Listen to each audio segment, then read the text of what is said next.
మరి జగన్మోహన్ రెడ్డి అనే వ్యక్తిని భూస్థాపితం చేస్తాను చంద్రబాబు నాయుడు ఒక సీఎంగా ఉండి మాట్లాడటాన్ని ఎలా చూస్తారు? భూస్థాపితం చేద్దామని అనుకున్న ఆయన్ని అంచెలంచెలుగా ఆకాశానికి మాత్రం ఎక్కింపజేస్తున్నారు. ఎందుకంటే బాబు షూరిటీ అనేది పెట్టారు, సూపర్ 6 పథకాలకు పెట్టారు. అది ఎవరికి వచ్చిందంటే ఇప్పుడు అమ్మఒడి ఉంది. ఇదివరకు జగన్ గారు ఏం చేశారు, ప్రతి ఇంటిలో ఒక్కొక్క పిల్లకి ఎవరు కూడా మిస్ అవ్వకుండా ప్రతి ఇంటి నుంచి ఒక్కొక్క పిల్లకి అమ్మఒడి వేశారు. ఇప్పుడు ఈయన ఏం చేస్తారు, అందరికీ కలిపేసేస్తున్నా అంటున్నా. ఈయన ఇదివరకు కరెంటు బిల్లులు ఎక్కువైన వాళ్ళకి, కార్లు ఉన్న వాళ్ళకి ఇలా ఎవరికైతే వేయలేదో వీళ్ళు ఏం చేస్తున్నారు, దాన్ని అమలు చేసుకుంటూ వచ్చి వీళ్ళకి నచ్చిన వీళ్ళ పార్టీ వాళ్ళు ఎవరైతే ఉన్నారో వాళ్ళని మాత్రమే ఎన్నుకుంటూ వాళ్ళ ఇంట్లో 4 ఉండని 5 ఉండి ఒక ఇంట్లోకి దోసేస్తున్నారు. అప్పుడు వీళ్ళకి నచ్చిన వీళ్ళ పార్టీ వాళ్ళకి మాత్రమే తోసిపెట్టుకుంటే కనుమ ప్రజలు మనుషులు కదా, వాళ్ళ ఓటింగ్ లేదా, వాళ్ళ ప్రజలు కదా. దేశం అంటే అండి, దేశం అంటే మట్టి కాదా, దేశం అంటే మనుషులై అన్నది కరెక్ట్. కానీ ఈయన ఏం చేస్తున్నాడు, మన పార్టీ వాళ్ళు ఎవరైతే ఉన్నారో, తెలుగుదేశం కూటమి అనేది ఎవరైతే ఉన్నారో వాళ్ళని ఎత్తుక్కుని వాళ్ళ ఇంట్లోకి మాత్రమే ఒకేసారి ప్రజాధనాన్ని తోసేస్తున్నారు. కనుమ ప్రజలు ఏమైపోతారు? చంద్రబాబు నాయుడు గారు 6 గ్యారెంటీలు పూర్తి అయిపోయినాయి, ఎవరైనా మాట్లాడితే 4 మందమైనట్టే అని మాట్లాడుతున్నారండి. ఆయన మనసులో ఆయన అనుకుంటున్నారు, కానీ అందరూ ఎందుకు ఉమ్మేస్తున్నారు, ఎందుకు తిట్టేస్తున్నారు, ఎందుకు ఈ రోజున ఇప్పుడు ఆయన వస్తున్నారు, కారులో ఎవరైనా వస్తున్నారా బయటికి?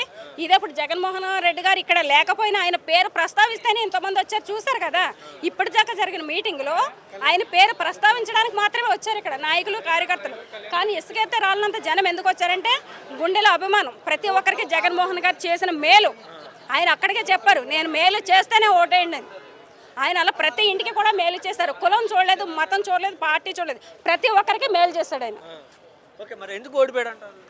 ఎందుకు ఓడిపోయారంటే ఈవీఎంలు మోసం కదా, ప్రజలైతే మోసం ఓడింప చేయలేదు. ప్రతి ఒక్కరి గుండెల్లో కూడా ఆయన చేసిన మేలు ప్రతి ఒక్కరికి గుర్తుంది. ప్రతి ఒక్కరు కూడా ఓటేసి గెలిపించారు. కేవలం ఈవీఎంలు మాత్రమే ఓడింప చేశారు. పవన్ కళ్యాణ్ అనే వ్యక్తి కూడా మాట్లాడుతూ 20 సంవత్సరాల వరకు రానేను అని చెప్పి అంటున్నాడు జగన్. ఆయన అనుకున్న దాంట్లో ఎంత నిజముందనేది ప్రతి ఒక్కరు కూడా చెప్తున్నారు కదా. జగన్ గారు చేసిన దానికి ప్రజలు వచ్చి సాక్షార్థం ప్రజలు ఒక్కళ్ళు కూడా చూపిస్తున్నారు. అదే వాళ్ళు వస్తే ఎంతమంది వస్తున్నారు? జగన్మోహన్ రెడ్డి గారు ఎక్కడికి వెళ్ళినప్పుడు రప్పరప్ప అనే బ్యానర్ కనపడినప్పుడు దాని మీద ఉన్నటువంటి మ్యాటర్ను పట్టుకుని బొత్స చౌదరి గారు మాట్లాడుతూ నేను చంపేస్తే సరిపోద్దుగా అన్న మాట అన్నారని ఎలా చూస్తారు? ఆయన వయసు ఎదిగిపోయింది తప్ప ఆయన జ్ఞానం ఎదగలేదని నేనైతే అనుకుంటున్నాను. ఎందుకంటే ఆయన వయసుకు తగ్గ మాటలు మాట్లాడలేదు. పవన్ కళ్యాణ్ గారు ప్రతి విషయంలోనూ తొక్కేస్తా, ఏ జగన్ నేను తొక్కేస్తా, ఎత్తేస్తా అంటూ సినిమా డైలాగులు ఎన్నోసారి వేశారు. ఆయన సినిమాలో నటించడమే కాదు, ఇప్పుడు పార్టీలో కూడా జీవించేస్తున్నారు.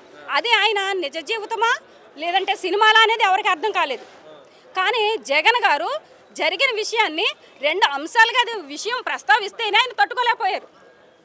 దీర్ఘకాలికంగా ఈ పవన్ చేసిన ప్రతి వ్యాఖ్యలను ఆయన ఎత్తి చూపితే కనుక పవన్ కళ్యాణ్ అనేటోడు ఇంకా దేనికి కూడా పనిచేయడు. వైసీపీ మూకలు రౌడీ మూకలా తయారై జగనే ప్రోత్సహిస్తున్నాడు ఇవన్నీ అన్ని పవన్ కళ్యాణ్ చెప్తూ ఉన్నారు. అయితే ఇప్పుడు ఆడపిల్లలు నడి రోడ్డు మీద కూడా జాగ్రత్తగా వెళ్ళగలిగే హామీని ఇచ్చాడు. దిశ చట్టం అనేది తీసుకొచ్చి జగన్ గారు. ఇప్పుడేమవుతుంది, చిన్న పిల్లలు 3 సంవత్సరాల పిల్లల కాడి నుంచి సంవత్సరంలో పిల్లల కాడి నుంచి ప్రతి ఒక్క అబల కూడా చాలా ఇదంతా కూడా ఎవరు చేస్తున్నారు? అయితేనే కూటమి ప్రభుత్వం ప్రోత్సాహపరుస్తుందా? రౌడీజాన్ని వీళ్ళ తయారు చేస్తున్నట్టే కదా, ఇప్పుడు వీళ్ళే ఒప్పుకున్నారు కదా. టోటల్గా ఏం చెప్తారు? పవన్ కళ్యాణ్ గారు ఎలక్షన్ ముందు ఏ విధంగా మాట్లాడారు, ఎలా ఉన్నారు, ఇప్పుడు అధికారంలోకి వచ్చిన తర్వాత ఎలా ఉన్నారు, ఏం మాట్లాడుతున్నారు?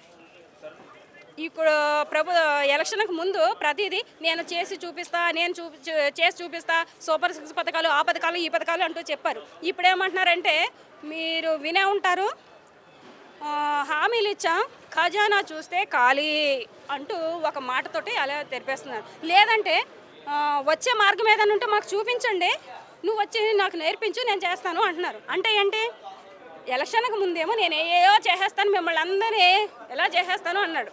ఎలక్షన్ అయిపోయిన తర్వాత ఏమంటున్నాడు, ఖజానా ఖాళీ అనేది ఆయనకి ముందు విషయం తెలీదా?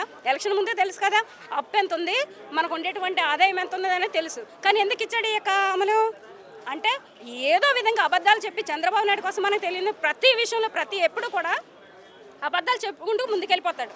ఈ ఎలక్షన్ అయిపోయిన తర్వాత మోసం అనేది ప్రతి ఒక్కరికే తెలుసు. సో పవన్ కళ్యాణ్ గారు కొన్ని రోజులు ఏపీలో కనపడతలేదు, అప్పుడప్పుడు వస్తున్నారు అన్న మాట వినిపిస్తుంది, నిజమేనిది? ఆయనకి సినిమాలకే టైం సాగట్లేదు, ఇంకా దీనికి ఎక్కడ, రాజకీయానికి ఎక్కడ ఉంటుంది?